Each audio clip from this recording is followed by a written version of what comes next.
Hi, and we're here at Altona Library. We're here for Mama Knows West and Ali's Book Fest, and we are joined by the very talented Jamila Pace. Welcome. Thank you. Thanks for having me. Now, you've just come off a reading to some preschoolers out there. Yes, correct. Yes, wonderful. She's looking a little drained. They take a little bit out of you, those preschoolers, but you had a good time. We heard all the cheers. Yes, no, it was great. And being a kinder teacher, I should be well and used to reading to preschoolers. Oh, yes. Reading your own material is just a little bit different to reading other people's books. Mm. So, yes. It is an amazing thing, whereas people are quite happy pitching other, like, what did you think of that movie? And they'll say, oh, it's a movie about this, that, and the other. But when it's actually their own idea, yes, then it's most definitely. I'm not very good at self-promoting, and some of my kinder families were here and they didn't know that I had published a book. And I said, I published it a couple of years ago, but I'm not very great at self-promoting the book and things that I had done. But well, we should mention the book. It's Our Magical Rainbow Tree. We haven't talked about it yet. Mm. So, and what was the inspiration for your book? It actually was my kinder group of that year, and they were very interested in sustainability, but there weren't so many books out there at that time in regards to what we were discussing and looking after our trees at kinder and those sorts of things. So, I had met Ali previously, and Ali encouraged me to write a book, and so we did. And the kinder children of that year were a great help. Yeah. So I would pitch the book to them and edit according to their interest. So they were my guinea pigs of that year, but all their fingerprints are on one of the illustrations.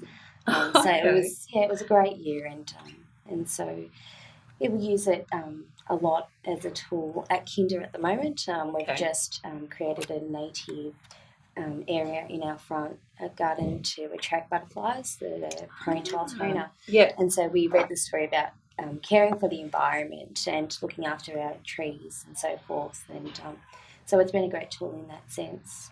Fabulous. But it's not just a book, a storybook, is it? There's plenty of things to do. What are the sort of things down the back that you get kids to do? So we look at teachers' notes, and it's important for all teachers to be able to do lesson plans in regards to where they want to go to next, and whether it's your intentional teaching or children's interest.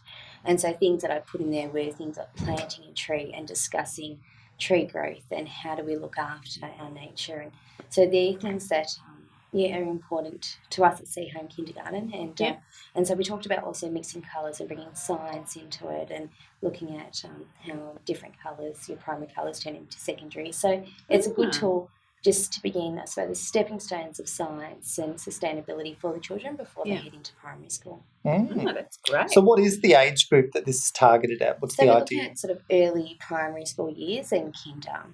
Yeah, so I have been reading the book to the kinder children all week for a bit of practice before we headed into today. So. Well, you could use a marketing technique where you give every child a book to take home. They can be your sellers. Yeah. But that's great that, with a lot of Ali's books, it seems that not only is there a story, an entertaining story, but there's actually substance to it as well in terms of teachers' notes, and there's activities in the back as well. Yes. So, which obviously, coming as a teacher as you are, correct. That's a useful tool that that other teachers would use. Oh, most definitely. And a lot of my colleagues who purchased the book had used the teachers' notes, and I'd also asked them for different ideas and how we could extend and use that.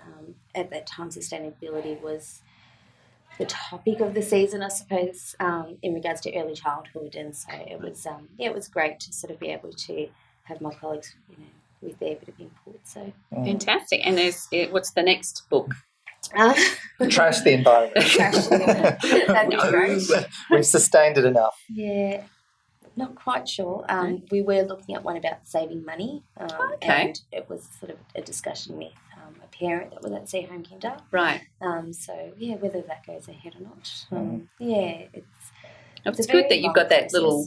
Yeah, behind me. Yes. Yeah. How long did you? When did you see yourself as a writer? Have you always wanted to be a writer? And had the dream come true, or was it a spur of the moment thing that It was a spur of the moment thing. I did enjoy reading. It was English was always and literacy have always been my subjects that I favoured throughout my secondary years, and I do speak two other languages. So literacy has always been a huge part of my life, I suppose, and then becoming a teacher. I actually had approached Ali and said to Ali, I really need something based on sustainability in Australia. My mum and dad live in Cairns, and that's where the Daintree Forest came into it. The frog, I was washing the dishes at my sister's house who lives in Townsville, and the green tree frog just sitting outside her window. Right. And so there was like all these bits of inspiration coming from mum and dad's and my sister's place. And then when I approached Ali, and Ali said, well, give it a shot. What have you got to lose? And I thought, okay, this is definitely out of my comfort zone, out of my comfort box. But I thought, you know, why not? And Ruby's my daughter, and Charlie's my nephew. So I use them as my characters. And I thought it's a good sort of keepsake for them. Something you know, a lot of children don't have books written about them. So yes, and they definitely have heard the story numerous and countless times. Well, that's fantastic. I mean, you saw a gap in the market. As in, not just the market, but in, you know, the teaching and in those teaching material, and you came up with an entertaining way to really teach children about it. Yes, most definitely. But, I mean, if something isn't sustainable, it means we can't keep on doing it. That's what sustainability means. So we can't, I mean, anything that we're doing that's unsustainable is unsustainable. It must stop, basically. That's what the book is about. And that's what we sort of try and teach, especially, you know, in the early years, that if, you know, the last page sort of talks about that we have so many beautiful things in this world, and if we don't look after them, if we don't cherish them, then we won't have them around forever. And I think we sometimes forget that the early years is probably the best time to start teaching those powerful messages to the children, and they educate their parents as well. So, you know, when we talk about littering and those sorts of things, they'll pick up their parents on those things. And, you know, this is what we learned at kinder. And whilst I was reading it, one of my kinder children was sitting at the front and said, oh, so how do we look after trees? And they sort of recalled from our discussions throughout the week that we need sun and we need soil, we need water, but we also need a little bit of love and to look after them. So the message is getting out there that we need to, you know, look after the things that we have. And so we talk about also looking after the toys and the resources that we have, because if we don't, then we won't have them. So it sort of reflects onto everything that we sort of discuss. Well, and they're like a sponge at that age. And they take everything in. And then, you know, as mum and dad go to put something in, don't recycle, there's this little voice that goes, put in recycle. Yes, of course we're putting in recycle. Oh, you know, all those things. So it is good to have every generation with more information. Yes. And we have the recycling bins at kinder, and so they've got the threes, the compost and whatnot, and so the children will ask if they're unsure of which container their things have to go into. Yeah. So it's a good, from, you know, 3-year-old kinder onwards, that they're actually starting to implement these ideas and notions and have the good philosophies for later on and values. In your own home. So like when the children go home, then they're looking at the rubbish. Do we throw it in the compost? Do we throw it in the recycle, or is it just it transpires across? Because obviously when we were growing up, not that we're giving away our ages, but we didn't have recycle bin or another bin. It was just a bin, you know. I remember, yes, I grew up in Yarra. It was just the one bin with, you know, the little bins, and that's what you put at the front. So. And you also incinerator. Now everybody's incinerator on a Saturday afternoon. God. But you speak a few languages. What languages do you speak? So I speak Spanish and Italian. And Manin, is that Spanish or Italian? What is that? Maltese background. So Dad's from Tripoli in Libya. So, Dad speaks 5 languages.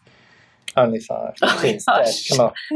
so Dad speaks Arabic, Maltese, Italian, Spanish and English. Wow. And Mum's from Spain. So to be able to communicate to my grandparents, it was easy for us children to learn 2 Latin languages. So chose Italian for my dad's side and Spanish for Mum's side. So. Oh, wow. Yeah. And that's a gift. You did that from an early age? From an early age, yeah. So, and a lot of it was through music. Dad sang a lot of Italian, and so even now I'll play Italian music for Ruby for her to start. Right. Hearing a lot of Italian music, and that's where a lot of the speech and the learning comes from. Mm. Yeah. Well, you could come out with a multilingual book. You never know. Just throwing out ideas. Yeah. We're brainstorming here. Because I speak one language, so I would never be able to do such a we thing. struggle with English, so Yes. we're probably not the best examples.